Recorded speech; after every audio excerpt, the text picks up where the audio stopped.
Praise the Lord everyone. Welcome to my channel The Words of the Almighty Lord. पिछली video में हमने जाना कि मनुष्य ने अपने पाप के कारण परमेश्वर की उपस्थिति को अपने जीवन से खो दिया, परंतु परमेश्वर का धन्यवाद, परमेश्वर ने जगत से ऐसा प्रेम किया कि उन्होंने अपना इकलौता पुत्र दे दिया ताकि जो कोई उन पर विश्वास करे वो नाश ना हो परंतु अनंत जीवन पाए।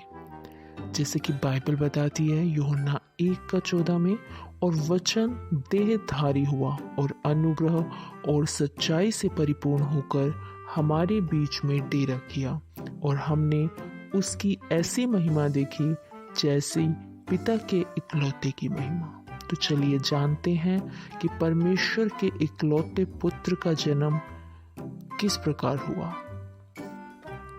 स्वर्गदूत जिब्राइल ने मरियम से कहा, तुम एक बालक को जन्म दोगी। कैसे? मरियम ने पूछा। मेरा विवाह नहीं हुआ है। परमेश्वर का पवित्र आत्मा तुम पर आएगा, बालक परमेश्वर का पुत्र होगा। मरियम ने उस पर विश्वास किया। मरियम की मंगनी यूसुफ के साथ हुई थी, पर उसने उसकी कहानी पर विश्वास नहीं किया, इसलिए स्वर्गदूत उसके पास भी आया। मरियम झूठ नहीं बोल रही है, उसका बालक परमेश्वर का पुत्र होगा, तुम उसका नाम यीशु रखना।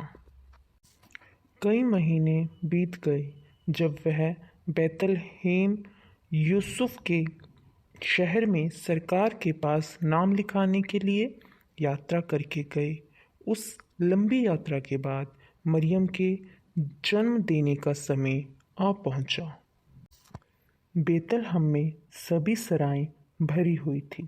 इस तरह से परमेश्वर का पुत्र एक अस्तबल में पैदा हुआ, कपड़ों में लपेटा गया और घास के बिस्तर पर रखा गया। उन्होंने उसका नाम यीशु रखा। उस रात को एक स्वर्गदूत बैतलहम के निकट पहाड़ियों में कुछ चरवाहों पर प्रकट हुआ। सुसमाचार, स्वर्गदूत ने कहा, तुम्हारा उद्धारकर्ता पैदा हुआ है। वह बैतलहम में एक चरनी में रखा हुआ है। अचानक और स्वर्गदूत प्रकट हुए, इतने ज़्यादा कि उनसे पूरा आकाश भर गया। आकाश में परमेश्वर की महिमा। उन सब ने गीत गाया, पृथ्वी पर मनुष्यों में जिनसे वह प्रसन्न है शांति हो।